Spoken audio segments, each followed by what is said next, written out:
چلو در رسول پہ چلتے، آؤ حضور کی بارگاہ۔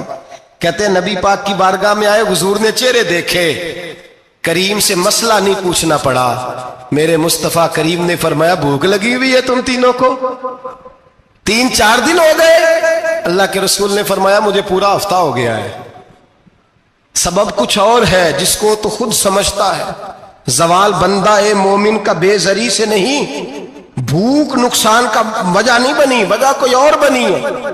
رشوتیں جو بازار گرم ہوئے ہیں لوٹ مار کے، یہ روٹی کے لیے نہیں، یہ زیادہ کھانے کے لیے، یہ بینک بیلنس کے لیے گرم ہے۔ یہ لوٹ مار کا مقصد کوٹھیاں بنانا ہے، روٹی کا تو رب کریم کا وعدہ ہے۔ جو روز روتا ہے شام کو کہ میرا کاروبار کوئی نہیں، اصل میں کہتا ہے بنگلہ کوئی نہیں، اصل میں کہتا ہے کار کوئی نہیں، پجارو کوئی نہیں، روٹی تو اللہ عطا فرماتا ہے، اس کا وعدہ ہے۔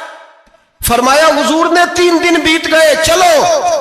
میرا بے تکلف صحابی ہے ابو الحسن انصاری، وہ بڑے نصیب والے ہوتے ہیں جن کو میرے نبی پاک خود کہتے تھے کہ تیری فلانی ذمہ داری ہے۔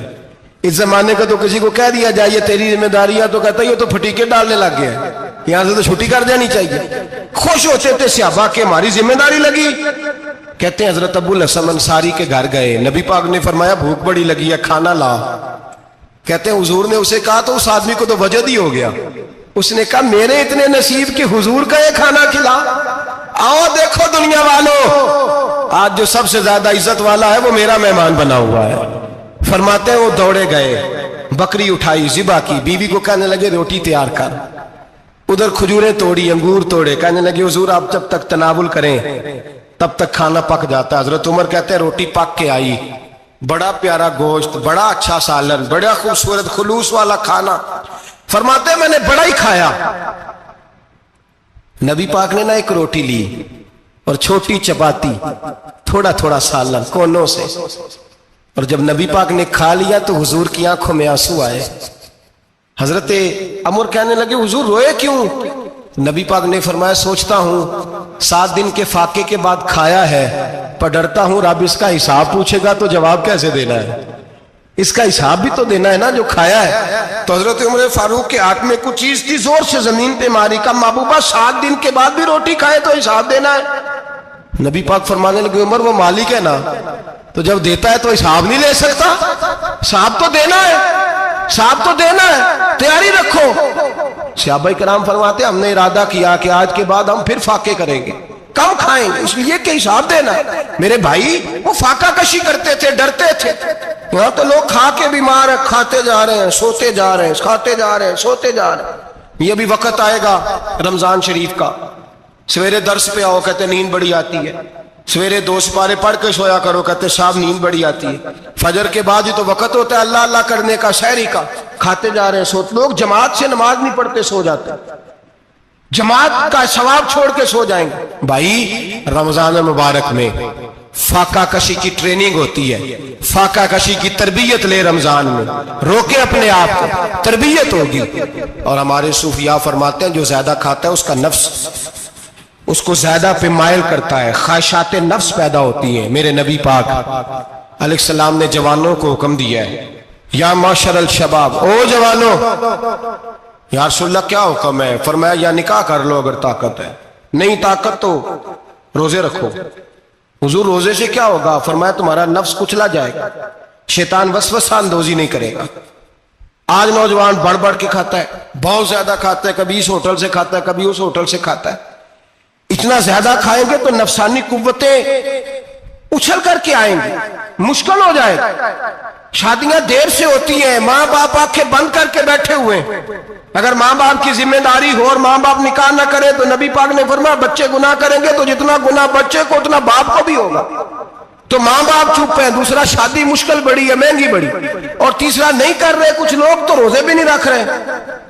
تو رمضان ان کے لیے بھی وقت ہے، نفسانی قوتیں کچلی جائیں گی، کھانا جتنا کم کھایا جائے گا اتنا وجود کے اندر نفسانی خواہشات کم پیدا ہوں گے۔ تو رمضان تو پریکٹس ہے مجاہدے کی، دین کی۔ اور دوسرا میرے حبیب پاک صلی اللہ علیہ وسلم نے فرمایا ہے، حضور فرماتے ہیں کہ رمضان اور قرآن کا آپس میں رشتہ ہے۔